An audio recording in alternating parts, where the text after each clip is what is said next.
What's up, you guys? We're here for our weekly energy oracle forecast. Just taking a look at the week ahead to see what kind of spiritual weather we will be having. Let us see. Ooh, we have expansion. Ooh, sometimes expansion doesn't look like what we think it's going to look like. Sometimes expansion looks like the discomfort that we feel and that we are stretched into before we see the results of our efforts, right? So sometimes we're being stretched and tested and pushed and we're putting the effort in and we don't see any results yet, but what we don't see is that everything that we're doing is bringing that expansion. So there's just this pesky issue of time and space in the 3D world, and it takes, patience waiting for that gap, right? And in the miraculous world, in the world of light, things are instantaneous. But in the world of the material, the gap of time and space between our actions and the effect of our actions is actually grace. It really is, because if our actions were to yield effects immediately, then we would be living through a lot of chaos, because a lot of our unwitting negativity that we don't realize would be spinning absolute chaos around us. And anytime we reacted out of fear or desperation or neediness, or any time that we were in that effect consciousness versus cause consciousness, we would be like living out the immediate results of that slip out of alignment, right? And so it's actually grace that gives us time to maybe have a short circuit, have a negative moment, have a negative thought, or say some negative things, or maybe take a negative action, and then you get to catch yourself and you're like, oh shoot, I did a negative thing. And it gives you time to correct for that negativity. It gives you time to realize what you have done and have remorse and make an atonement for that, right? Decide to change your ways, change the consciousness, change the behavior, right? And correct that wrong. And so it gives you time to sort of purify that energy before you have to go through a process to purify it, right? You can proactively catch it ahead of time. And so I think that this is also, because we have that grace when it cushions us from our own reactiveness. What we have to realize, though, in times where we're like, I hate being patient. I hate having to wait the gap between making the effort and actually having the effect come from it. But, when it's in a negative situation, it's actually a blessing. And so many times too, when our blessings are delayed, it's for a good reason. It's so that they won't come in prematurely before our ducks are in a row, right? So things are expanding, and I think that the new moon in Jupiter, what am I talking about? The new moon in Gemini this morning at like midnight, this is giving us a moment and a chance to plant seeds of expanding consciousness, expanding ideas, and literally expanding on our ideas, putting them into action, putting them into motion. Oh, union. Love this. I got this card for my own reading this week. And so the more at peace we can be with the circumstances, the more we can find surrender and acceptance and embrace whatever's on our plate at the moment, then we are transcending fear and we're transcending lack. And when we can do that, when we can rise above, that is what helps our soul unite with our higher self, our spirit. And then in that, we can, when we're bearing affinity with the light and building more affinity with the light, we draw closer and closer into that union with the Creator. So knowing that the Creator is our partner and our companion and our co-creator, right? that gives us so much more confidence and ease when the tests and the illusions and the circumstances are frightening and they seem thin and they seem threatening. We know who our real partner is. We know who's got our back. We know it's like when Jesus was asleep during the storm, and they woke Jesus up. They're like, how are you asleep during this, Jesus? Like this, we're gonna sink. And Jesus is kind of like, do you not realize who's on the boat with you? And that's kind of like how it is for us anytime life is intimidating us and the waves of life are rocking our boat. We're rushing to the hole. We're like, Jesus, what are you doing? Why are you sleeping through the situation? And Jesus is there to remind us, don't you remember who's in the boat with you? Always remember who's in the boat with you. The moment you remember who's in the boat with you, the winds are calm. The rain stops. All right, I like it. Expansion. We've got expand. We've got union. Love it. Ooh, merge. This is amazing because in my reading, I had the cooperation card come up twice. So this is amazing. So this is like merging it's like two little conjoined twins, right? To me, I see the different parts, the different components of ourself, right? And when we can merge all of these fragmented parts and realize our wholeness, and that's when we can enter into that true fulfillment. So we want to reintegrate that healed child with that eternal child, right? The wounded child finds healing and is merged and reintegrated back with the eternal child. The shadow self is reclaimed and transcended and reintegrated into the whole self. The lower self, the base self, the animalistic self, the self of the flesh, the evil inclination self, the ego self, that is recognized, corrected, and elevated into a higher state. And so then as our consciousness elevates, our soul is chipping away those layers of darkness and density and negativity that have like built up over the years, like a soot or a resin or like a sap, So we're chipping away at that. And the more that we chip away at that negativity, that residue, we reveal the luminous light from within. And see, what happens is the inner light within our soul that's already radiant within us, that's like lessons we've already learned and challenges we've already overcome. That is light that we've earned and revealed already. And that is the light that sort of radiates around us in our aura and is that protective light that surrounds us. Now, that surrounds us from within. But then there's another light that is called the surrounding light. And the surrounding light is light that it's like cosmically ours, but we haven't revealed it yet. It's still hidden.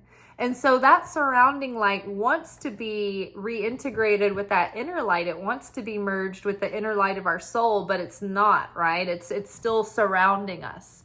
And what it does is it puts pressure against our being and our existence so that we kind of go through these processes and challenges, the things that allow us to work through that darkness and that density that chips away at the negativity. And then that surrounding light, as it pushes through the pressure and the process, it becomes integrated into the light that we reveal from the inside of our soul, right?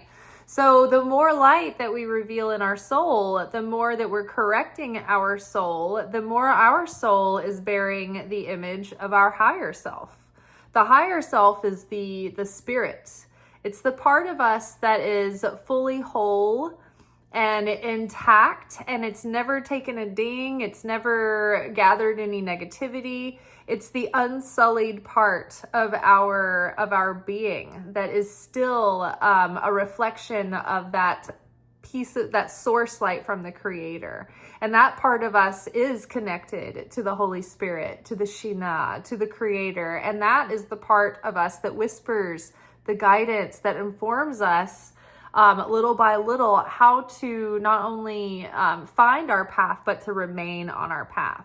Because I was just thinking during our new moon workshop last night, the card came up, we veered off path. And it's really funny too, because I was thinking about it more after the reading. And last night's reading was so great. It's so specific about issues and how those issues are materializing and how they need to be addressed. But the you veered off path was interesting because I was like, it's funny because for so long I have been like questioning, like, am I on path? Like, I feel like I'm stagnant. Have I veered off path? And I always get these very like confirming, reaffirming messages that no, you're where you need to be. And so I was like, how did I suddenly veer off path? Because I haven't really changed anything drastically.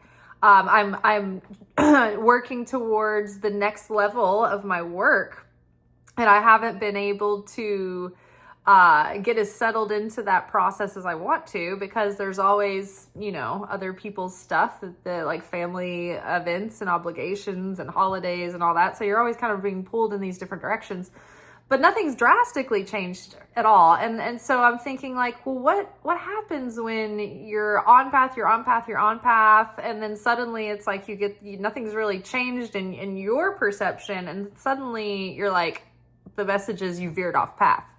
Well, I had this visualization of being on a hiking trail and looking down at a book, right? And you're just walking straight, and you're kind of like halfway paying attention to the trail, and you're just taking for granted that if you keep walking straight that you'll be fine. And say the trail or the path is actually cut out of the woods so that it circles up like a hillside. Right? Have you ever been on one of these trails where like you're not necessarily going straight up a path or straight in to the forest, but sometimes it winds around, right? So maybe we have been going in the same direction, our own personal selves, but maybe the path moved a little bit and we didn't move with the path, right? We walked off the path and we didn't realize that the path kind of curved and we just kept going straight. Right? So it may not be something super drastic or an obvious like way that you've suddenly like shifted direction, right?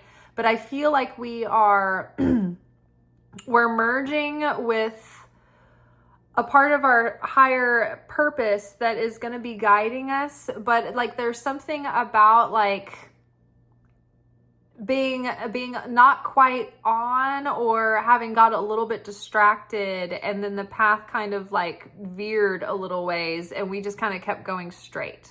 But I do feel though that like there is something happening this week that can really test our sense of security and stability. Like it may make us feel fear, because the Torah portion of the week is about facing fears. And knowing that if you know fully that the Creator has your back and that the Creator is the ultimate source of all that is, then there's nothing really to be afraid of. And a lot of our fears and a lot of our dread and a lot of our disappointment and our dis-ease and ennui comes ultimately from a fear of death. And so many times, like if we're like, oh, I'm afraid to fail, or I'm afraid to go this way, or I'm afraid to go down the wrong path, it's like ultimately the core fear is linked to death. Like you think that everything's going to be ruined. It gets catastrophic, and it's not even in your conscious awareness, right? But most of the ego's fears are rooted in irrational fears of death. Like, oh my gosh, I'm in an uncomfortable situation. My animal instincts need to survive, right? It's like it doesn't have nuance. It just goes straight to like, we're threatened within an inch of our life, right? So that we need to be able to discern and separate the wheat from the chaff, right? Like what is guidance, where I'm being guided and led in a direction, and what are the illusions and lies that my fears are telling me, right? So merging our lower self with our higher self is seeing and naming those things, those fears, and facing them fully, so that they really have no control over us anymore. And so then that lower self starts to shed those reflex responses to those animal-like fears, like the feeling of being threatened. It's like we can just sort of like rise above those fears and then look right at them and dismiss them and know that the Creator is above those fears. And I think that's really going to be the key to what we're manifesting and what we're calling in, right? Everything that we are trying to manifest, that whole manifestation machine, it all starts and ends with our consciousness, right?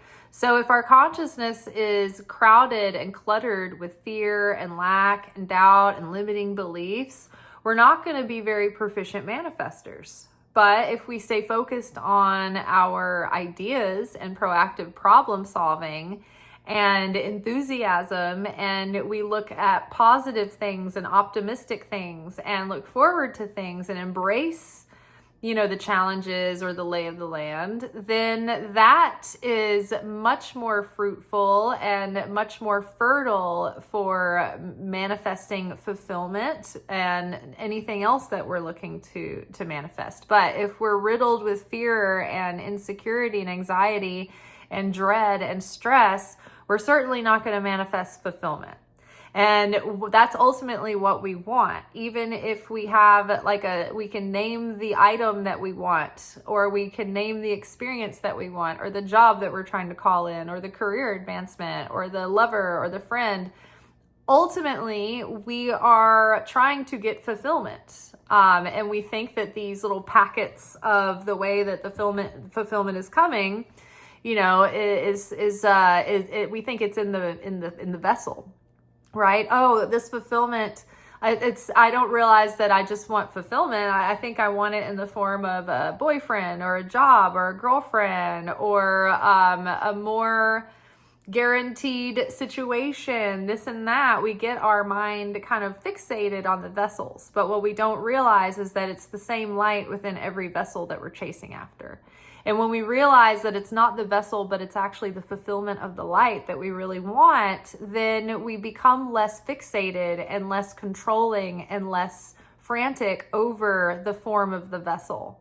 Because we realize that it can be switched out or changed or altered or customized or whatever it is. It can, the Creator can send you whatever job that you need in that moment, whatever person that is going to, be the person who is going to help your soul become the soul that it's meant to be, the people that are meant to challenge you, the people that are meant to support you, whoever it is, the Creator is in control of who's coming your way. So it becomes up to us to say, okay, I know that I've been dropped into this simulation, into this training exercise, into this living, choose your own adventure sort of learning simulation for the soul. And so everything that's happening in my perception and my reality is happening for the awakening and the blooming and the becoming and the unfoldment of my greatest light of my soul. So figuring out, accepting that fact right then is okay, that's step one. Now I can surrender a bit and not be so judgmental of the process. And I can actually then be a little bit more, embrace it so that I can see how it's serving me, right? All right, so I'm liking this. There are things that we are definitely expanding this week. Union with the Creator.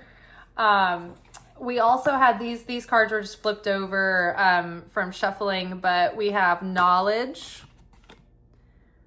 We have awaken. And we have memento mori. So awakening a knowledge, awakening a higher wisdom, awakening an awareness of life is not, it's not eternal, right? I mean, our light, our spirit is eternal, but this fleshly experience on earth is temporary. Each incarnation is temporary. And so I only have this one shot as Liz Taylor, and this storyline and this, this assignment, this fleshly expression of myself, right? I only get this one chance, and life is short. It can go by quick, right? We never know what's going to happen. We never know what tomorrow will bring, or what each day will bring from the next. So it's like to come face to face with our mortality, right, is very empowering. And it's also something that has been coming up because of the facing our fear of death. We want to be able to, if the more that we avoid thinking about our death or our mortality, the more that we're afraid to think about losing something, right? Oh, I don't want to think about what would happen if I lost my job, or I don't want to think what happened if this person were to divorce me, or if you were to be gone, I would never get over it, and all this stuff. And people say these things. But that means that they are a slave to these things, and they're a prisoner of these things. It's when we can face these fears fully, head on, and they even say that it is very positive and helpful and empowering as a Kabbalist to imagine your death. Imagine it. What if it would happen tomorrow? What if it were happening later in life? But think about your funeral. Think about worst case scenarios. It takes the power away from them. And it's like, okay, I have enough trust and faith to face that. And it lets you look at the situation at hand and say, okay, well, I love my future self enough to look at the situation here. Do I need to, make any changes, to make any adjustments? When I'm projecting ahead into the future, if I were to die tomorrow, what would my major regrets be? What would I had wished that I had awakened? Would I had, would that kind of reflection awaken in me a knowledge of what's truly valuable and meaning and precious to me, and how I want to spend my time and devote myself? And that right there can free you from your mortal fears and anxiety and feelings of insecurity and fears of putting yourself out there, fears of making a mistake, fears of taking a risk. All of that can help you shed those fears and expand and unite with the Creator and merge your lower self with your higher self and align with that higher destiny, that higher path that's going to help you manifest your destiny, right? Your potential. All right, y'all, that's a good reading, good, straightforward. I feel like there are going to be familiar fears that maybe come up for us this week. And so don't be afraid to look right at them, because they're not here looming because there's a disaster about to happen. It's just that this week the assignment is to look at the boogeyman in the closet. It's like, if you see that, if the fearful thing sneaking up on you, it's not to scare you, into thinking like, oh, everything's about to be ruined. It's so that you can face that fear and it doesn't have power over you anymore. All right, that is all for tonight. We will be back together tomorrow for our weekly anchor message, where we will be getting more specific spiritual assignments for the week ahead. That is all. Peace.